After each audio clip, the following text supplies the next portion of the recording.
Well, thanks for being here.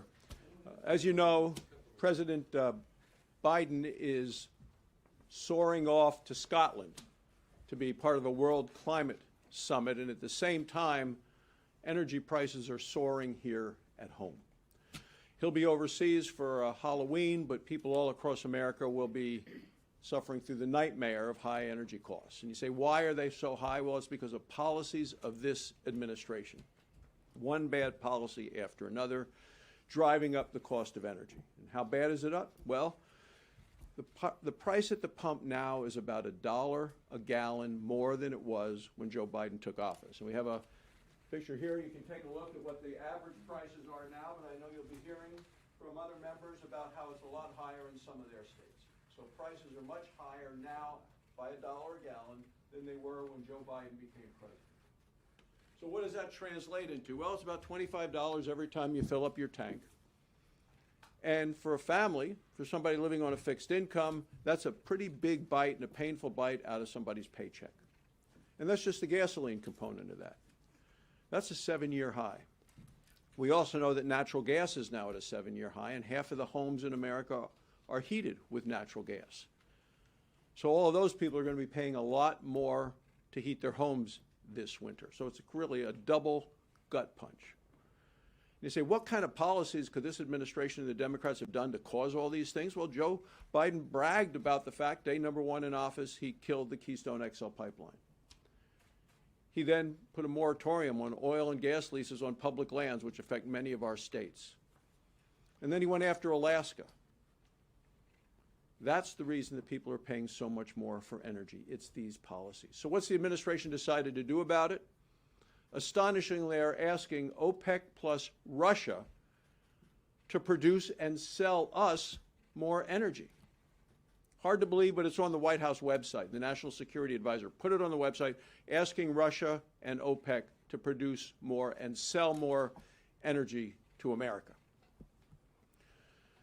So right now, today, the United States is using more energy from Vladimir Putin's Russia than we are from Alaska. This is a huge financial jackpot for Putin's Russia, for Iran, as well as from Saudi Arabia. And for what purpose?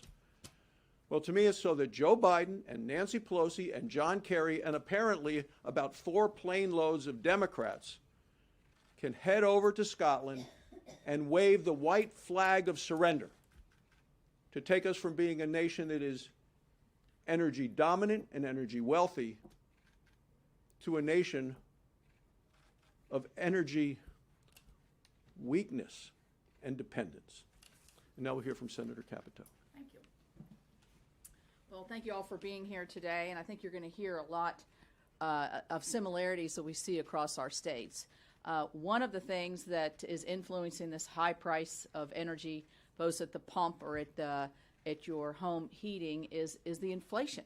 We've seen inflation go up over 5.4%, which is the most it's gone up in 13 years. Now, many of you are probably too young to have lived through the misery years of the late 70s and early 80s when mortgage interest rates were in the teens, and when the price, we had to stand in line to get gas on an even or an odd day.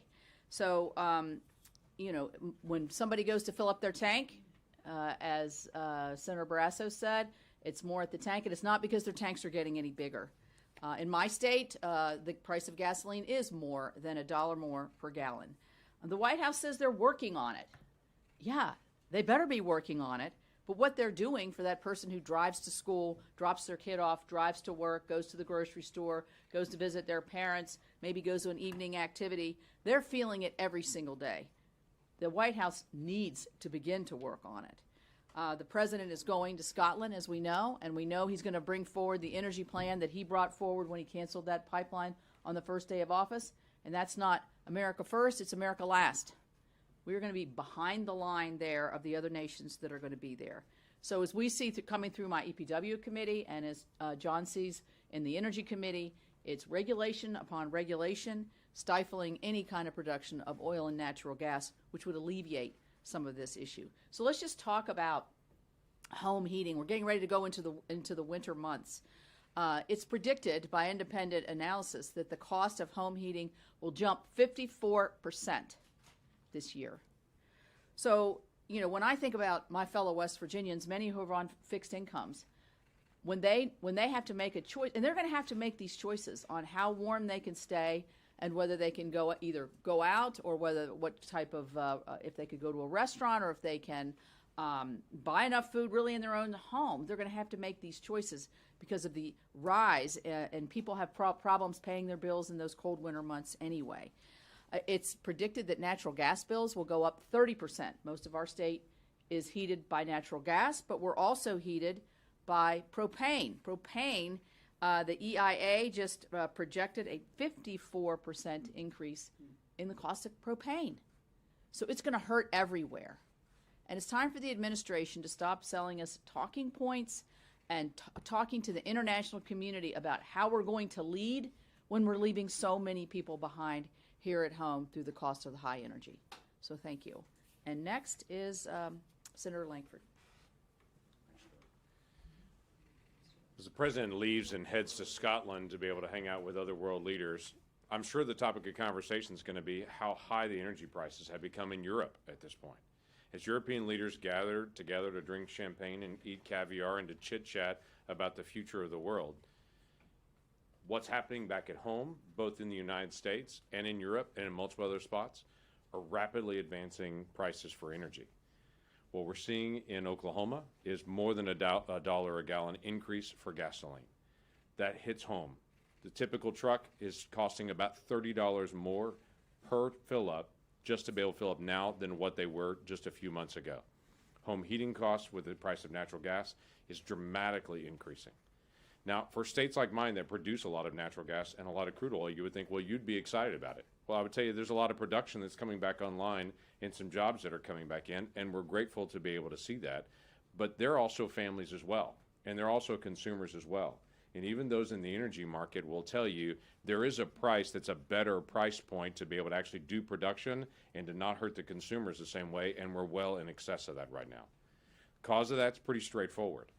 The Biden policies that he's put in place and the continual challenge on the capital markets to literally threaten out companies and banks to say, if you do loans to these, we can't tell you how the permitting is going to go. They're literally scaring capital away from pipeline projects, investment projects, additional drilling, while he does his green energy bit to say we won't produce it here in the United States so we can show a better green energy score in the United States, but he'll quietly go to Russia and to OPEC and to say we want you to produce more to bring the price down, but we want to still show the world, quote unquote, we're leading by producing less here. That's absurd, and our consumers are feeling it. For the folks that are driving their vehicles, for the folks that just want to be able to get to work back and forth, get to school back and forth, and not have their pocketbooks hurt even more, they want policies in place that will, yes, focus on the future of how we're going to be good stewards of the world that God gave us, but they also want to know how am I going to be able to feed my family and how I'm going to be able to get back to work without having to be able to cut back even more on this. That's what we need to be in dialogue about.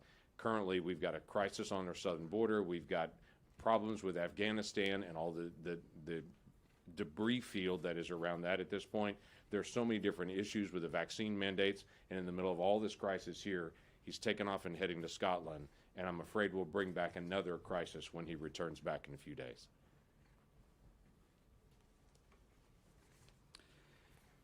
In North Dakota, we're seeing inflation across the board like the rest of the country. So, for example, a gallon of gas since January has gone from $2.27 a gallon to $3.19 a gallon. So more than a 50% increase, almost $1 increase in the price per gallon. Natural gas has tripled, and you can only imagine what that's going to do to home heating costs with winter coming on. So there's no question that people are feeling this across the board now, and they're going to feel it even more as we go into the winter months. And it's kind of amazing when you think about the fact that North Dakota is an energy powerhouse. We produce an incredible amount of energy, both traditional sources and renewable sources, going back to our Empower North Dakota Energy Plan, which we implemented back in 2001. We produce energy from wind, from solar, from biofuels, and then also coal-fired electric. I think we provide energy to about 8 different states throughout the Midwest, natural gas, and of course oil. And we have gone from 1.5 million barrels a day of oil. Now we're at 1.1 million barrels a day of oil. So that's almost 500,000 barrels a day less here of light sweet crude production in the United States. Why is that? Well, certainly COVID has had, an impact, but it's the policies of this administration and the Democrats that are really impacting our ability to produce more energy here at home. Examples are, first day in office, the president comes in and he cancels a Keystone and makes it harder for us to get pipelines to move energy around our country. And then at the same time, he's taking sanctions off Nord Stream 2 so that Russia can supply gas to Germany and to Europe. Makes no sense whatsoever. This administration puts a moratorium on energy production on federal lands. And even when the court says, no, you can't do that, they slow roll taking it off. And they put up a regulatory blizzard that makes it harder to produce energy in our country. And so then when our energy production goes down, what does the administration do? What's the solution? You ask Putin and Russia for more energy. You ask OPEC for more energy, our adversaries, and that makes sense. That defies common sense. That does not serve the American people, and the American people know it. Not producing that energy here at home means fewer good jobs here at home. It means less energy security, which is a national security issue. It means that our adversaries are strengthened. And it's amazing because think of the irony here. So instead of producing that energy here at home where we have better environmental stewardship, we're getting it from Russia and OPEC where they have worse environmental stewardship. So it even defeats this idea that we're going to somehow do better in terms of CO2 emissions and those kind of things when the Democrats and this administration ask our adversaries to provide us with energy rather than empowering our industry here at home to not only provide that energy, but do it with the best environmental stewardship. Senator Ernst. Thank you. Thank you, Senator Hogan. Oh, folks, thanks for coming today. I really appreciate it. I've been hearing from Iowans just all across the state, and they are very, very concerned with a number of issues, as some of my colleagues have already outlined. We have the rising inflation, which has impacted our consumers all across Iowa. And of course, not only gasoline prices, as many of the folks that live in rural areas like I do have to drive a considerable distance to their jobs. They're paying more at the pump. But now in Iowa and many of these other states, we're moving into our cold season. And the cost of their energy is going up radically. So I've heard from a few folks, and I'm going to highlight a couple of those today. So Marlon is from Urbandale, Iowa, and he told me gas is approaching $4 a gallon. $4 a gallon. And some analysts are expecting oil prices to go up to $100 a barrel. I would say that is more than transitory inflation. I don't feel the Fed is being truthful with the American people. I feel we have a real inflation problem and will only get worse. It doesn't take an economist to see that if oil goes over $100 a barrel, a recession is just around the corner. Again, that was Marlon from Urbandale. Deb out in Fairfield, Iowa. Deb said, federal agencies are predicting astronomical energy costs this winter that is completely avoidable. And she also suggested a solution for our administration. Here it is. Stop preventing future energy production here in the United States. Thank you, Deb. That is brilliant. And I hope that President Biden listens to you. I would add, of course, as we've heard, that the president shutting down the Keystone XL pipeline and banning, of course, oil and gas leases on federal land has really only exacerbated the problem. So Marlon and Deb, again, are just two examples of Iowans that are reaching out to me. They're sharing their stories, the impact of these higher prices on their families, on their communities, their neighborhoods. And we know that much of the country is going to be out in the dark, and they are going to be out into the cold this winter if President Biden doesn't change his trajectory. And I will be followed by Senator Scott. Thanks. So this is the headlines in the, this is the Fort Lauderdale paper. Gas prices hit their highest level since 2014. When will we get a break? I mean, you know, you have to feel sorry for poor people, people on fixed income, because they don't have the ability. Their wages are not staying up with this inflation increase. And so if you, you have to fill up your car to get to work, take your kids to school, it's costing you a lot more money. In Florida, most of our electricity is produced by natural gas, and it's a pass-through. So when the price of natural gas goes up, your electricity rates go up. So it's a double whammy, the people that don't have a lot of extra money, living paycheck to paycheck, or people on fixed income, and it's impacting their ability to put food on the table. I watched this growing up. I watched my mom, who didn't have much money, and she had 5 kids she had to try to feed, and when prices of things went up, like gas, it impacted her ability to do what she cared about. Make sure she could buy food for her family, buy clothes for the kids, and do all these things. That's going on all across my state right now. You know, what's frustrating is when you're a governor, you're the president, or you're executive, your job is when there's a problem, you go solve it. You don't comment about it. You go say, okay, you put people together and you say, what do I have to do to go solve this problem? In contrast, this administration just plays the blame game and takes no responsibility. They act like they're commentators sometimes. Joe Biden says he doesn't have a short-term solution. Well, he doesn't have a short-term solution. He doesn't have a long-term solution. And he's not thinking about all the things he's done to cause these prices to go up. So this administration has to start showing up and saying we're going to stop doing these things that are causing families to have a more difficult time putting food on the table. This afternoon I have a bill that I'm going to take to the floor. It's called the Gas Prices Act, and all it requires is the Energy Information Administration to look at federal regulations and policies and say these policies are causing oil and gas prices to go up, and then we as Congress we can say, well, we're going to change that. Even if the administration is not going to do it, we'll do it. So I hope all of my Democrat colleagues will go along with this to make sure we start helping these families that are struggling rather than hurting them. Now we'll hear from Senator Cornyn.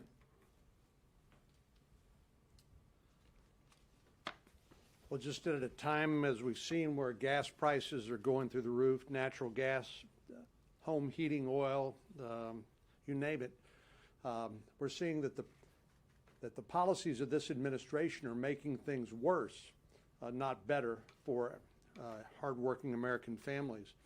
And then we're told that President Biden will be flying to Glasgow, Scotland for a climate change conference, presumably to make more promises about how he's going to further restrict domestic production of fossil fuels here in the United States. Presumably he's going to say, well, we're going to move to more electric vehicles, for example. But I really want to ask people like President Biden from time to time, where do you think electricity comes from? That wall socket over there? Well, it comes from natural gas, it comes from coal, it comes from nuclear power, and it comes from hydro in appropriate circumstances. But they are doing nothing to increase our independence when it comes to being able to produce our own energy here in America. In fact, they are making it harder. They're picking winners and losers. In Europe, they said, sure, the Nord Stream 2 pipeline is just fine. Mr. Putin was happy with that, while he shuts down the Keystone XL pipeline here, making it harder and harder to drill for and to produce more energy here at home. And you've seen the inflation and what the impact of higher prices are having here. Europe is going to have some of the highest electricity costs in recent history. Why? Because they've outlawed nuclear power. They no longer use coal. Meanwhile, I assume China was going to step up and make a commitment, another commitment that they will not keep. They are producing more coal-fired power plant electricity than any other country in the world. They're responsible for 28% of the world's emissions. And of course, if there are emissions being produced in China, it's a global phenomenon. And so it doesn't make any difference what we do to ourselves to restrain our production here if China is going to continue to break its promises and commitments, as will Russia, as will other countries around the world. So we need more affordable, more available energy here at home. It'll produce more jobs. It'll help bring down the prices, and I think make the world less dependent on countries like Saudi Arabia and Russia for our most basic energy needs. Looks like Senator Sullivan. Thank you, John. Well, thank you, everybody, and I think you're getting the message. From day one, this administration is undertaking policies to drive up energy prices on working families and put American energy workers out of work. You've heard it, restricting production, killing pipelines and infrastructure, envoys like John Kerry going to Wall Street and financial institutions saying, don't invest in American energy, then going to China and getting empty promises from the dictators there. We've heard that he's gone to Asian countries saying, don't buy American natural gas. If you can believe that, an American citizen saying that. So these are the policies. We all know them. It's undisputed. Here's a really important question. Love the media to ask this administration. The Biden administration has a lot of smart people. We know that. Is all of this intentional? Is it their goal to actually drive up energy prices and hurt working families? Is that the goal? I believe it is. Let me give you a little evidence. The president in his town hall last week was really nonchalant about a huge issue hitting American working families. But here's more evidence. Just yesterday, National Climate Advisor and czar Gina McCarthy brushed off concerns about the global energy crunch slowing climate action. This is an article from Yahoo Finance. It said she was speaking at Yahoo's Finance All Market Summit, and McCarthy said, quote, soaring commodity prices stemming from a surge in energy demand and limited supply should accelerate the move to renewables around the world. Think about that. It sounds like Gina McCarthy wants this pain for Americans to help get to the renewable sector. If this is intentional, I think it is going to be clearly one of the most dramatic, biggest betrayals of working families, working men and women in U.S. history. Please, our friends in the media, next time you see a Biden administration official, ask them, is it your intention to drive up energy prices so, according to Gina McCarthy, quote, we can accelerate the move to renewables? Hit hard-working families so you can go to Glasgow and talk to elites about all that you're doing, supposedly, to get to that spot. We are going to be introducing, a number of us, a much better plan, all of the above energy that can reduce global greenhouse gas emissions, empower workers and families, and we certainly hope that all of you pay attention to that, because it's going to be a much better policy for our country, for our economy, for our national security, and we can do it. We've been doing it until the Biden administration came on the scene. Thank you.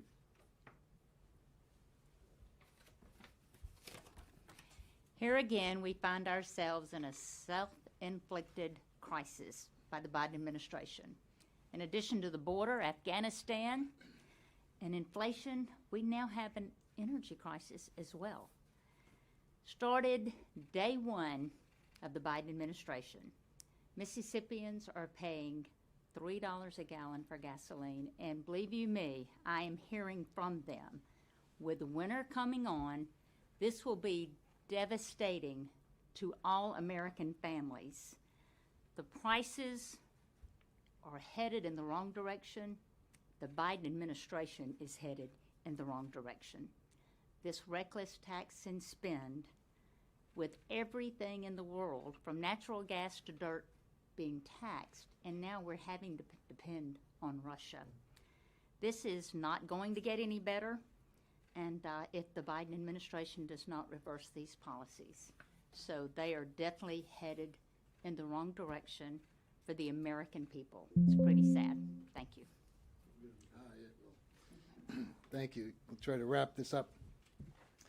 So much has been said. Let me try to summarize briefly.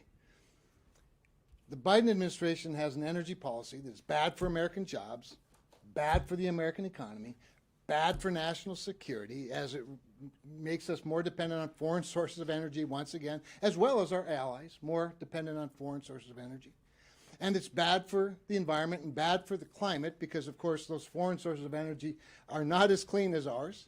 Just to give you some specifics, natural gas produced in Russia and sent by pipeline to other parts of Europe or to Asian countries basically emits about 50% more greenhouse gas emissions than natural gas produced in the United States and shipped. So it's bad for jobs in the economy in the United States. It's bad for national security. And it's bad for the climate. Other than that, it's a hell of a good idea. I mean, so I think someone was being kind. I think it was Dan when he said that the Biden administration has a lot of smart people. I'm not sure. I'd prefer that they be ignorant than be evil. But they do need to be accountable for what's happening. And here's the really sad part in the United States.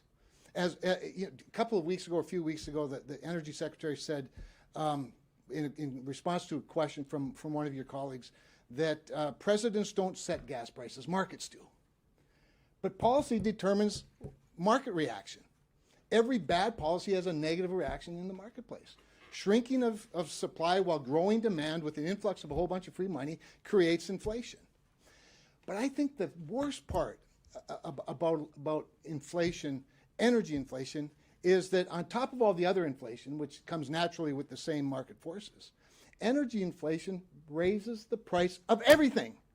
Everything that we grow, everything we produce, everything we manufacture, everything that we ship, whether we ship it in or we ship it out.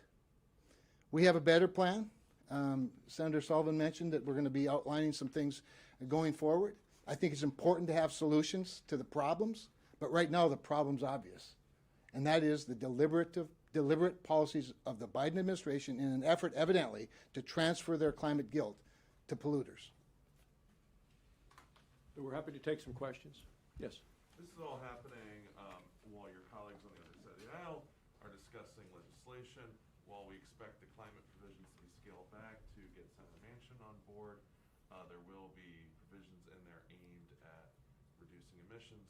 What is your prediction of the effects of that legislation on the market? Well, the effect, if they were able to pass that legislation, which I think would be bad across the board, I think you'd see even more expensive prices of things, not just energy, but across the board. It would accelerate inflation, and it's been fun to watch Larry Summers debate Janet Yellen about that very concept, because, of course, Larry Summers is an economist. It was with both the both the Obama as well as the Clinton administration. You'll see a much higher cost of energy. I think you'll have much less reliable energy. We see what happens in California, where they have the highest energy costs in the country, and they have the most unreliable grid. So, you talk about the kind of rolling blackouts they've had there with a lot of their mandates. I think you're going to see higher costs and less reliable energy if they're able to pass what every one of us is here trying to stop. John, Leanne. Go ahead. Sure. I really want to underscore just how radical this policy direction that the Democrats and Biden are taking. If you look at the history of our country, every president, Democrat, Republican, every Secretary of Energy, every Secretary of the Treasury, by the way, have always been about more energy, energy independence, more resource development, because as was earlier stated, we have the highest standards on the environment of any place in the world. And the fact that, I'll give you one example in my discussions with Janet Yellen during the confirmation process. Will you commit, like every Secretary of the Treasury since Alexander Hamilton, to push for a robust, all-of-the-above energy sector? The Secretary of the Treasury, for the first time in American history, would not commit to that. That's why I voted against her. So this is policy that is a sharp break from any other policy, previous administration in the history of the country. And I think it's really important to underscore that, and we're seeing the negative impacts on so many Americans. But this is radical, and it's a shift from literally any previous administration in U.S. history. Let me add something as well. In essence, that's a tax and spend policy that will actually increase the inflation that we're seeing right now. And so that's a problem because, you know, think about it. Supposedly the administration is saying, well, we're not going to tax anybody that makes less than $400,000.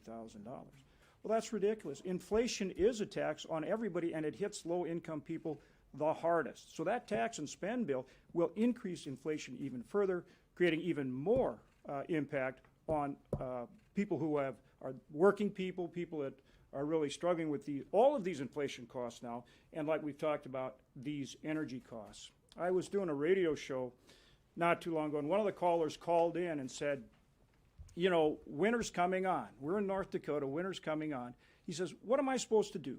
Should I buy food or heat my home? But it's looking like that's the challenge I'm going to have. And that tax and spend bill will just make it worse. And I believe the American people know that. Does it get cold in North Dakota, John? It sure does in the wintertime. Leanne? So it's clear that inflation and cost is your immediate concern. Is emissions overall also a concern, and what is the right balance then? Well, we believe, Yeah, so we have great yeah, solutions. yeah, we can get into all of it. Yeah, we believe that you can actually protect the environment without punishing the economy. I don't think this administration understands or believes that. We have remarkable, successful programs with carbon capture, sequestration. We all believe climate change is real. We believe that mankind is certainly contributing to that. And we also believe that if China and India don't do things, even if we were to go to zero emissions in the United States, the global emissions continue to go up. The U.S. emissions have been dropping for the last 15 years by a number of things that we've been doing. And we also believe that nuclear energy has to be a part of this mix. We needed all of the energy supply needs. The needs continue to go up across the board. We need the oil, gas, coal, uranium for nuclear power. We need the wind. We need the solar. We have all of those things in Wyoming and the hydro.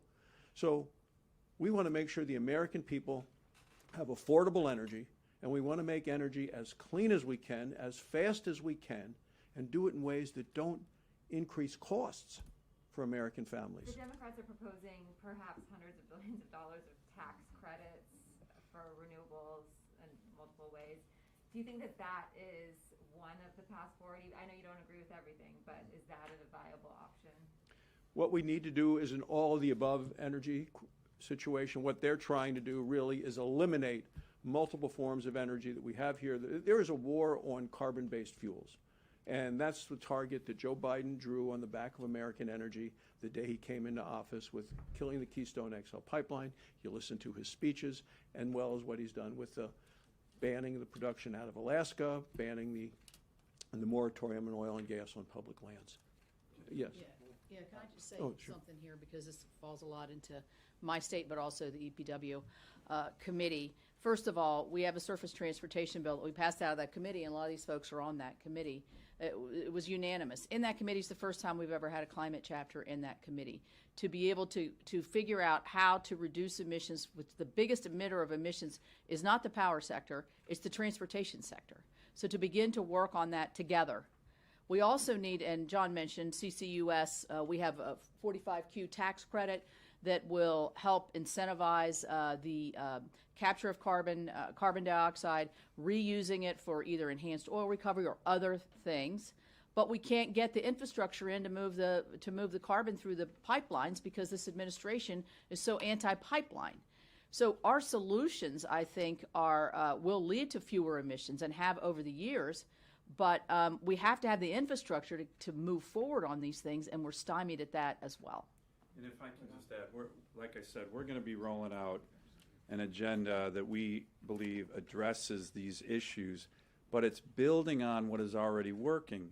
You know, the Secretary of Energy was in North Dakota recently, and she said that the United States doesn't have the moral authority in terms of our policies to stand up to China on these issues. That's absolutely incorrect.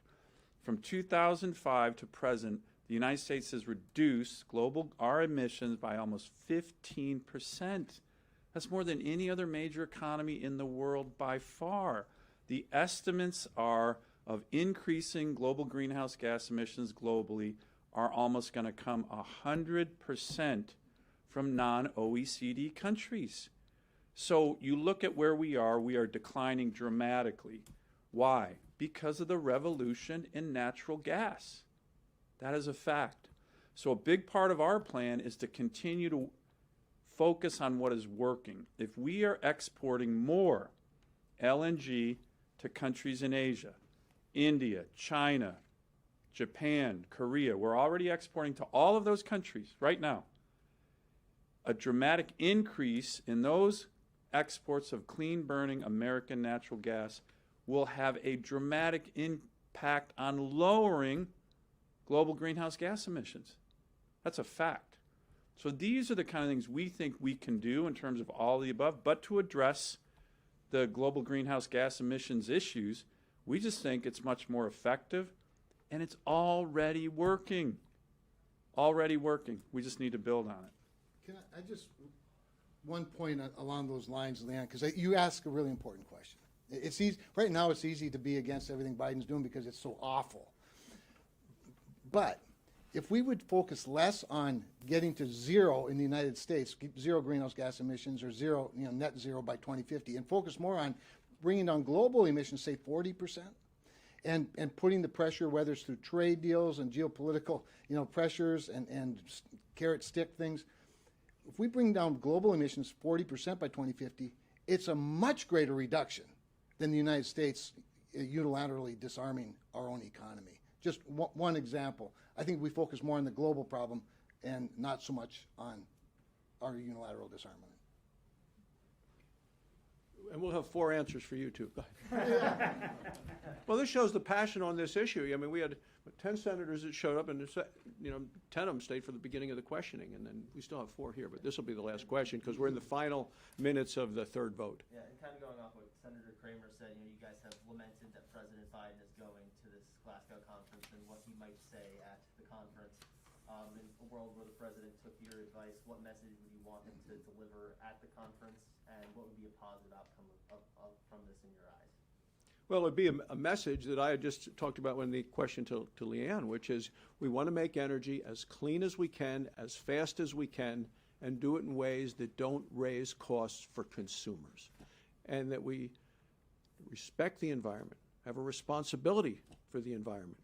And we can do this by protecting the environment without punishing the economy. We all believe that, and that's the focus. Thanks.